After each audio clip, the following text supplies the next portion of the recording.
Hey everybody, my name's Christine Faith and I wanted to take you on a tour today of our urban micro farm. We are located in Colorado Springs, Colorado, and as you may know, Colorado has some pretty extreme weather. So in our summer, we have really hot, dry, windy conditions.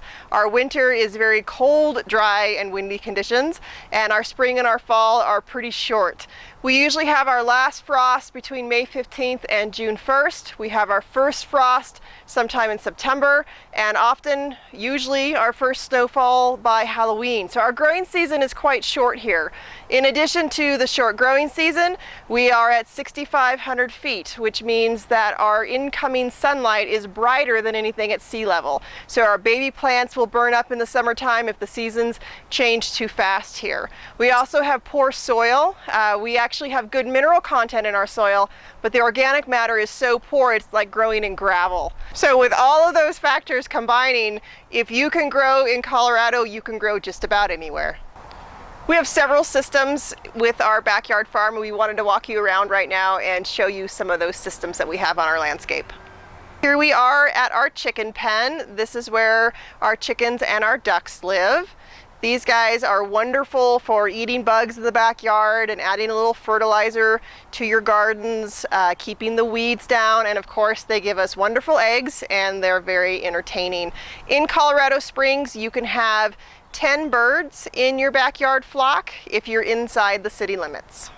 Here we are at our apiary. This is our beehive. We have a bear-proof fence around our bees. We are inside the city, but we're on the west side near the foothills, and so we have bears and raccoons and skunks and foxes and coyotes and everything else. The bears and the skunks will give us problems for the beehive, so we have this electrified fence around it. Again, if you're inside Colorado Springs city limits, you are allowed to have one beehive. These are our raised beds. We have 3 of them. They are made out of a non-rotting wood. They have PVC arcs over the top, and in the summertime we put shade cloth over the arcs to protect the plants from some of that bright sunlight that we get. And in the fall, the winter, and the early spring, we cover the arcs with greenhouse glazing, and so we actually make 3 miniature greenhouses out here in the yard, and we can grow year-round in these. In just about every corner of our yard, we've stuffed a fruit tree, a fruit vine, or a fruit bush.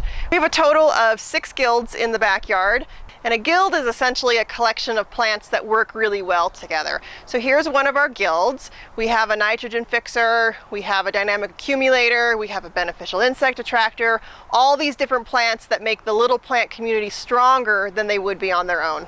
3 of the guilds we consider complete. They're pretty well stuffed with plants that work well together. The other 3 we need to add a few more plants to round them out and get those communities nice and strong.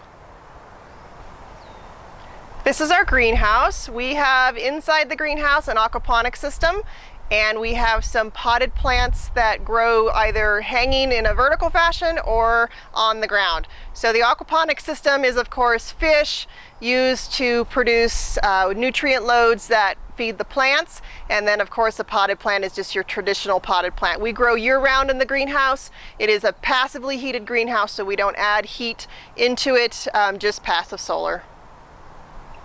We also have a water management system on our little micro farm. Water management is essentially slowing water down and getting it to sink down in the soil to the benefit of your trees and plants.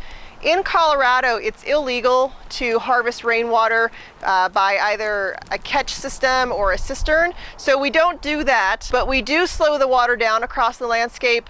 We have berms and sort of movement channels to make sure that the rainwater that does come off is slowed down enough to where we can get it to sink down into the dry soil.